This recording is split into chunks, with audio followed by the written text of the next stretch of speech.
Number 1 point. వాళ్ళ land అయితేనే record ఒకసారి పక్కగా చూసుకొని నోటీస్ ఇస్తారు. లేకపోతే దీని మీద కోర్టుకి వెళ్తే వాళ్ళ మీద కేసు పెట్టవచ్చు. యాక్చువల్గా మేము జాయింట్ సర్వే కట్టండి అని చెప్పేసి ఒకసారి అడిగితే అలాగే వస్తామని చెప్పి రాలేదు.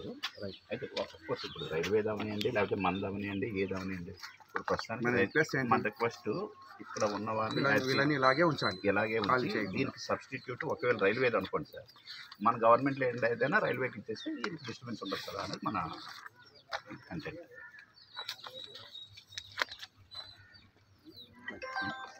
ఎన్ని ఇళ్ళు ఉంటాయి? Number 1 point. వాళ్ళ ల్యాండ్ అయితేనే రికార్డు ఒకసారి పక్కగా చూసుకొని నోటీస్ ఇస్తారు. లేకపోతే దీని మీద కోర్టుకి వెళ్తే వాళ్ళ మీద కేసు పెట్టవచ్చు. యాక్చువల్గా మేము జాయింట్ సర్వే కట్టండి అని చెప్పేసి ఒకసారి అడిగితే అలాగే వస్తామని చెప్పి రాలేదు. రైట్. అయితే కోర్స్ ఇప్పుడు రైల్వే అవనియండి, లేకపోతే మనది అవనియండి, ఏది అవనియండి, ఇప్పుడు ప్రస్తుతానికి మన రిక్వెస్ట్ ఇక్కడ ఉన్న వీళ్ళని నెంబర్ 1 పాయింట్. వాళ్ళ ల్యాండ్ అయితేనే రికార్డు ఒకసారి పక్కగా చూసుకొని నోటీస్ ఇస్తారు.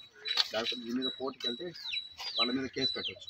యాక్చువల్గా మేము జాయింట్ సర్వే కట్టండి అని చెప్పేసి ఒకసారి అడిగితే అలాగే వస్తామని చెప్పి రాలేదు. రైట్. అయితే కోర్స్ ఇప్పుడు రైల్వే అవనియండి, లేకపోతే మనది అవనియండి, ఏది అవనియండి, ఇప్పుడు ప్రస్తుతానికి మన రిక్వెస్ట్ ఇక్కడ ఉన్న వీళ్ళని ఇలాగే ఉంచండి, ఇలాగే ఉంచి దీనికి సబ్స్టిట్యూట్ ఒకవేళ రైల్వేది అనుకోండి సార్, మన గవర్నమెంట్లో ఏంటైతేనా రైల్వేకి ఇచ్చేసి దీనికి డిస్టర్బెన్స్ ఉండదు కదా అనేది మన కంటెంట్.